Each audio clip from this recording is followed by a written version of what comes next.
Hello everyone. Hello everyone. So today I am going to discuss about the thyroid gland.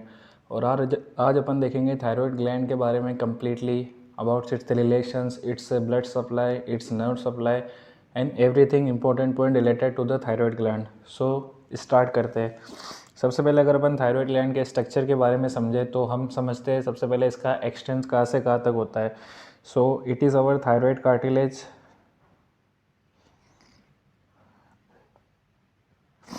It is our thyroid cartilage and this is thyroid gland. These are the lobes of the thyroid gland. It is isthmus and it is another lobe of the thyroid gland. So thyroid gland का जो extension होता है basically वो C5 से लेके T1 vertebrae तक होता है. So it is thyroid gland. So इसका extension जो होता है तो gland is against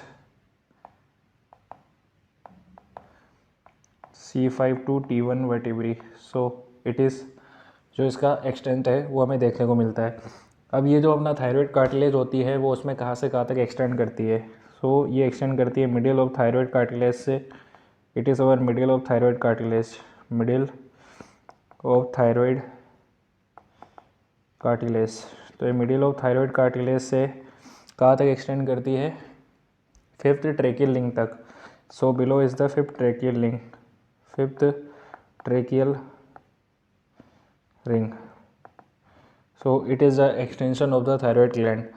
बेसिकली जो बीच वाला स्ट्रक्चर होता है इसे अपन बोलते हैं isthmus. So this was all about the thyroid gland extend.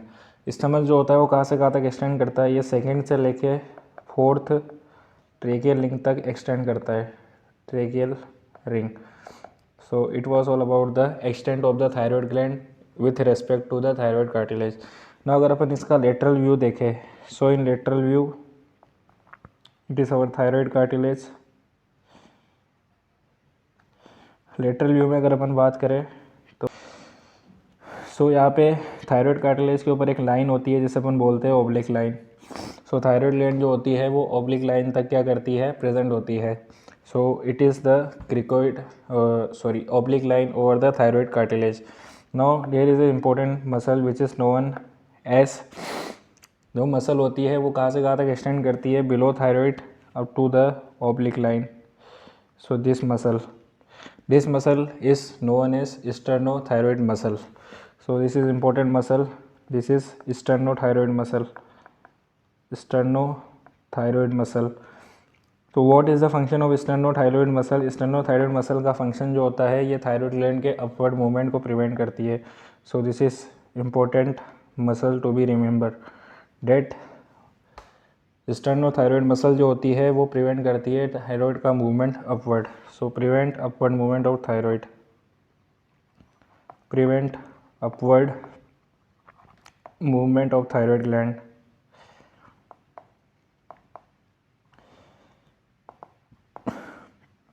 There is another muscle जो कि थायरॉयड कार्टिलेज से ऊपर एक्सटेंड करती है up to the hyoid bone. उसे अपन बोलते हैं sternohyoid muscle. So this is our sternohyoid muscle. Hyoid muscle. So these are two important muscle related to the thyroid. Now we will discuss about the fascia over the thyroid gland. So the fascia over the thyroid gland is the pretracheal fascia. So this green structure is the pretracheal fascia. Pretracheal fascia. अब जो pretracheal fascia का एक modification होता है जिसे अपन बोलते हैं सस्पेंसरी लिगामेंट ऑफ बेरी. सो जो क्रिकोइड कार्टिलेज होता है, क्रिकोइड कार्टिलेज पे क्या होता है, मॉडिफिकेशन होता है प्री ट्रेकियल फेशिया का जिसे अपन बोलते हैं सस्पेंसरी लिगामेंट ऑफ बेरी. तो it is suspensory ligament of Berry which is the modification of the pretracheal fascia. So ये प्री ट्रेकियल फेशिया का मॉडिफिकेशन होता है जो कि रिस्पॉन्सिबल होता है थायरॉयड ग्लैंड के मूवमेंट के लिए during the deglutition. So this was all about the lateral view of the thyroid gland. Now we are going to discuss about the capsule of the thyroid gland. So it is the capsule similar to the parotid gland, जो thyroid gland का capsule होता है वो भी दो part में divide होता है, it is true capsule and false capsule. So one is a true capsule, other is the false capsule. So these are two important capsules of the thyroid gland. True capsule किससे बनता है? Condensation of the fibrous stoma से. और false capsule जो होता है वो modification होता है किसका? डीप फेशिया का या फिर प्रीटेकियल फेशिया का. So condensation of fibrous stroma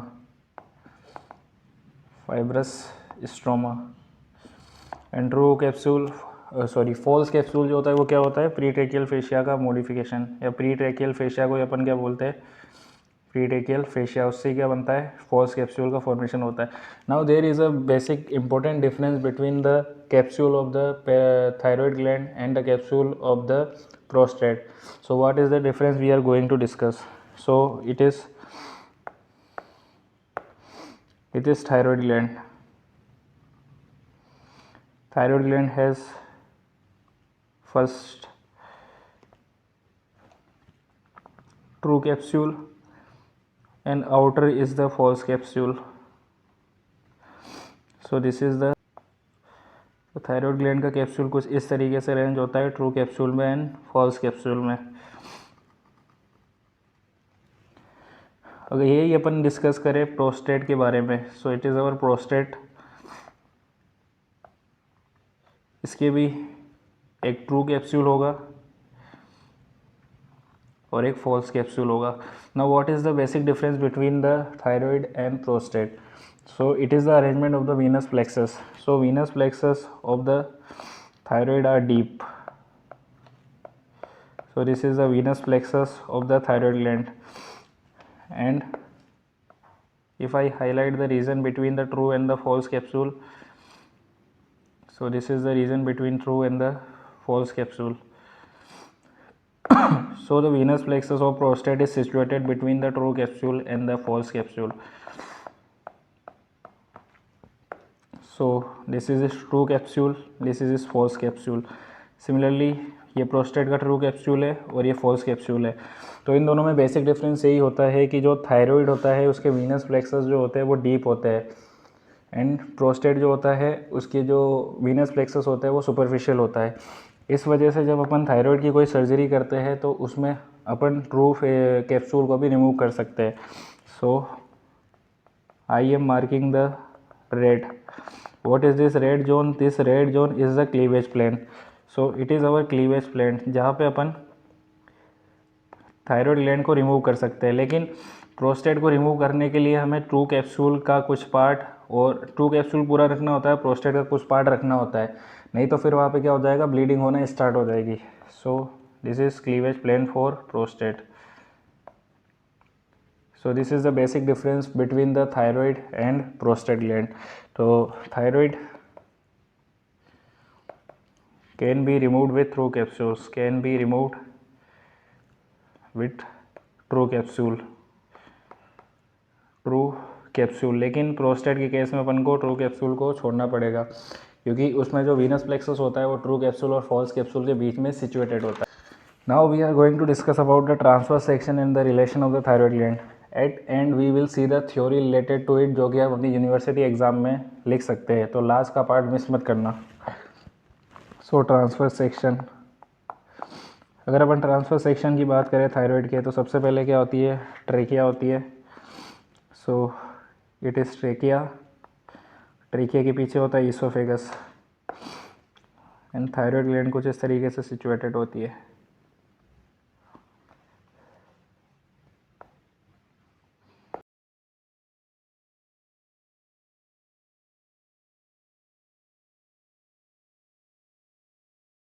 So this is the thyroid gland structure.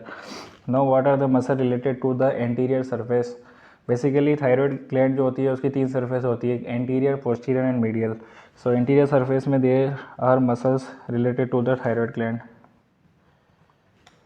So these are the muscles which are related in the anterior portion of the thyroid gland. ये important muscles है जो कि thyroid gland के anterior portion में related होती है. So what are the these muscles? सबसे पहले जो मसल्स होती है वो होती है अपनी स्टर्नोक्लीडोमास्टोइड मसल.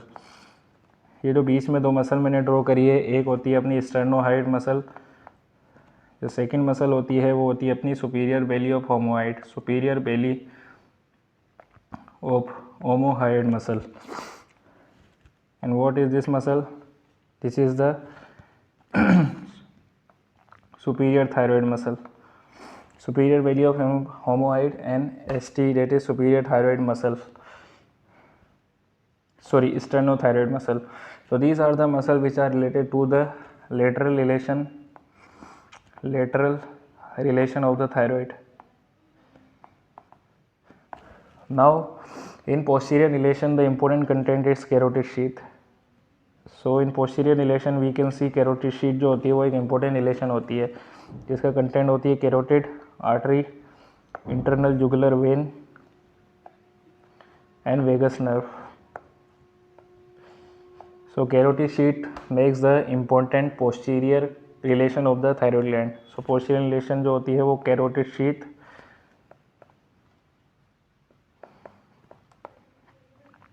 and its content, ये इसका इंपॉर्टेंट पोस्टीरियर रिलेशन फॉर्म करेगी. So it is posterior relation. तो मिलता है मीडियल रिलेशन में. इंपॉर्टेंट स्ट्रक्चर जो होती है वो होती है two tubes, two muscles and two nerves. So in medial relation there are two tubes, that is trachea and oesophagus, trachea and oesophagus. Two important muscle, that is inferior constrictor, two muscle, that is inferior constrictor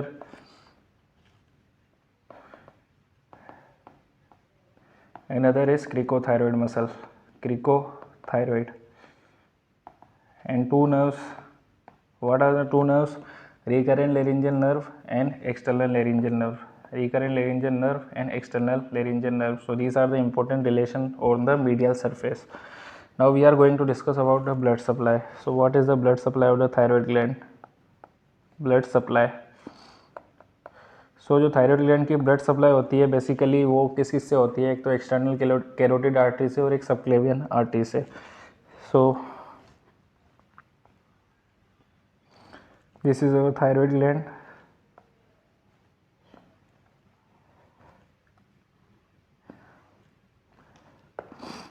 This is isthmus. Now there is artery which is known as external carotid artery. External carotid artery की direct branch होती है जिसे अपन बोलते हैं superior thyroid artery. So this is our superior thyroid artery जो कि एक पोस्टीरियर ब्रांच देती है और एक एंटीरियर ब्रांच देती है. So superior thyroid artery runs in parallel to the recurrent laryngeal nerve, sorry, external laryngeal nerve.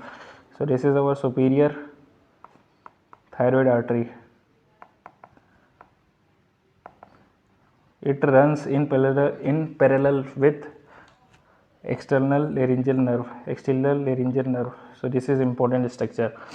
Now below, नीचे कौन सी आर्टरी सप्लाई करेगी थायराइड को? डेट इज किसकी ब्रांच होती है? First part of the subclavian artery, उससे निकलता है thyrocervical trunk. So this is our first part of subclavian artery. इससे निकलता है अपना thyrocervical trunk.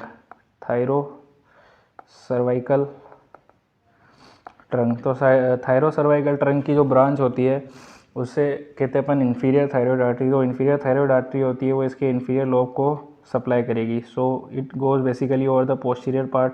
So majority of the posterior of the thyroid gland is supplied by the inferior thyroid artery. So this is inferior thyroid artery. So inferior thyroid artery क्या करेगी? posterior part को supply करेगी.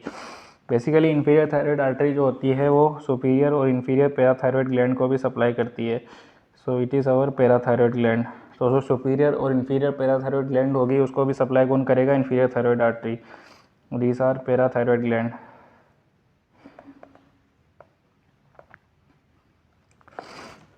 Now isthmus पे क्या होता है? एक important artery होती है जो हमें कुछ लोगों में ही देखने को मिलती है. इसे बोलते हैं अपन थायरॉइडिया इमा आर्टरी. सो थायरॉइडिया इमा आर्टरी जो होती है वो किसकी ब्रांच होती है? या तो आर्च ऑफ एओर्टा की, या तो डायरेक्टली वो आर्च ऑफ एओर्टा से ओरिजिनेट होगी, या फिर उसके फर्स्ट पार्ट से ओरिजिनेट होगी, ठीक है। So the artery is can be directedly originate from the branch of the arch of aorta और directly from the arch of aorta. So this is known as arteria thyroidea ima, arteria thyroidea ima. So this is important things about the blood supply of the thyroid gland. So this is our arch of aorta. So this was all about the arterial supply. Now we will discuss about the venous drainage. So what is the venous drainage? अगर अपन Venus drainage की बात करें, so I am drawing the one part of the thyroid gland. So it is thyroid gland. Thyroid gland की अगर Venus supply की बात करें तो सबसे पहले जो आर्टरी होती है वो होती है अपनी internal jugular vein. So this is our internal jugular vein. Internal jugular vein जो होती है वो सबक्लेवियन वेन से क्या होती है, कंबाइन करती है. So it combines with the subclavian vein. Internal jugular vein combines with the subclavian vein and it form the brachiocephalic vein. So it is brachiocephalic vein. So this is the venous drainage. Now we will discuss about the venous drainage. तो venous drainage जो होती है इसकी वो होती है superior thyroid vein, middle thyroid vein and inferior thyroid vein से. So this is our superior thyroid when, this is middle thyroid vein and this is inferior thyroid when. Superior thyroid when जो होती है वो directly drain करती है किसमें, internal jugular when में. Similarly middle thyroid when जो होती है वो किस में ड्रेन करेगी, इंटरनल जुगुलर वेन में. जबकि जो इन्फीरियर थायरॉयड वेन होती है वो किस में ड्रेन करती है, ब्रेकियोसेफेलिक वेन में. ब्रेकियोसेफेलिक वेन में. So this was all about the venous drainage of the thyroid gland. So this was all important point about the thyroid gland. Now we will discuss about the related theory जो कि आप अपने university exam में लिख सकते हैं. सो एक quick review ले लेते हैं इसका. तो थायराइड ग्लैंड जो होती है वो लार्जेस्ट एंडोक्राइन ग्लैंड होती है. इसका जो होता है lower part of the front end the side of the neck में ये सिचुएटेड होती है. फंक्शन क्या क्या होते हैं इसके, बेसल मेटाबॉलिक रेट को कंट्रोल करना, कैल्शियम मेटाबॉलिज्म को कंट्रोल करना और नेचुरल आयोडीन का सिंथेसिस करना. अब इसके दो लोब्स होते हैं, एक तो राइट लोब होता है और एक लेफ्ट लोब होता है. दोनों जो होते हैं आपस में जुड़े होते हैं थ्रू इस्थमस. नाउ सिचुएशन जो होती है इसकी वो कहाँ पे होती है, gland lies against the C5 to C7 and T1 vertebrae. Each lobe जो होता है वो एक्सटेंड करता है कहाँ से, middle of the thyroid to the fifth tracheal ring, जो कि अपन ने डायग्राम में समझा ही था. इस समय जो होता है वो कहाँ से कहाँ तक एक्सटेंड करेगा, सेकंड से लेकर फोर्थ ट्रेकियल रिंग तक. तो second to fourth tracheal ring. Now capsule of the thyroid gland जो होता है दो पार्ट से बना होता है, एक तो ट्रू कैप्सूल होता है, फॉल्स कैप्सूल होता है. ट्रू कैप्सूल जो होता है वो कंडेंसेशन होता है किसका, फाइब्रस स्ट्रोमा का. Peripheral condensation of the connective tissue of the gland. Dense capillary plexus जो हो जाता है वो डीप प्रेजेंट होता है ट्रू कैप्सूल में. नाउ फॉल्स कैप्सूल जो होता है वो किससे ड्राइव होता है, वो प्री ट्रेकियल फेशिया से ड्राइव होता है. तो pre tracheal layer of the deep cervical fascia से क्या होगा, फॉल्स कैप्सूल ड्राइव होगा. Thick in posterior border of the lobe, thick inner surface of the gland to form. तो ये क्या हो जाता है कि इनर सरफेस इसकी थिक हो जाती है जो कि क्रिकोइड कार्टिलेज बट है, जो सस्पेंसरी लिगामेंट ऑफ ऊपर. Now parts in relation. So इसका जो लोब होता है उसमें एपेक्स होता है, बेस होता है और थ्री सरफेस होते हैं. कौन कौन से, lateral, medial and posterolateral. So these are the three surfaces of the thyroid gland and two borders are anterior border and posterior border. इस समय से two surface superior, two surfaces anterior and posterior and two border superior and inferior. Thyroid gland के relation, अब इसके क्या क्या relations होते हैं, तो एपेक्स पे क्या क्या देखने को मिलेगा, पे sterno thyroid muscle, superior thyroid artery और एक्सटर्नल लेरिंजियल नर्व. और बेस पे उनको क्या देखने को मिलेगा, inferior thyroid artery and recurrent laryngeal nerve. सारी चीज़ें अपन ने डायग्राम में डिस्कस की थी. नौ सरफेसेज जो होती है, लेटरल सरफेस. लेटरल सरफेस में कौन सी चार मसल होती है, एक तो स्टर्नोहायोइड मसल होती है, sternothyroid, sternohyoid, superior belly of omohyoid and sternocleidomastoid. So this is the lateral relation of the thyroid gland. Now medial has the two tube, trachea and oesophagus, two important muscle, that is inferior constrictor and cricothyroid, and two nerves, external and recurrent laryngeal nerve. Now border, what are the borders of the thyroid gland? Anterior border is thin, this contains the superior thyroid artery. Posterior border जो होती है वो thick होती है, उसका relation होता है inferior thyroid artery से, and parathyroid gland and thoracic duct. Now isthmus में क्या क्या होता है, एक तो एंटीरियर सरफेस होती है जिसपे स्टर्नो हाइड और स्टर्नो थायराइड मसल होती है। पोस्टीरियर सरफेस जो होती है वो सेकंड से लेकर फोर्थ ट्रेकियल रिंग तक एक्सटेंड करती है, जो कि इसका इंपॉर्टेंट रिलेशन है। अपर सरफेस जो होती है उस पर होती है सुपीरियर थायराइड आर्टरी, और लोअर सरफेस पे होती है inferior thyroid vein. Arterial supply अपन ने देख ली थी, superior thyroid artery, inferior thyroid artery और accessory thyroid artery. Venous drainage जो होता है वो होता है सुपीरियर थायराइड वेन से, मिडिल थायराइड वेन से और इन्फीरियर थायराइड वेन से। लिम्फेटिक जो होती है वो डीप सर्वाइकल लिम्फ नोड के थ्रू होती है। नर्व सप्लाई जो हो जाती है direct from the middle cervical ganglion, partly from the superior and middle cervical ganglion. So this was all about the thyroid gland. Hope आपको ये वीडियो पसंद आया होगा, and please subscribe to my channel ताकि आपको और ऐसे अच्छे वीडियोस मिल पाए। Thank you so much.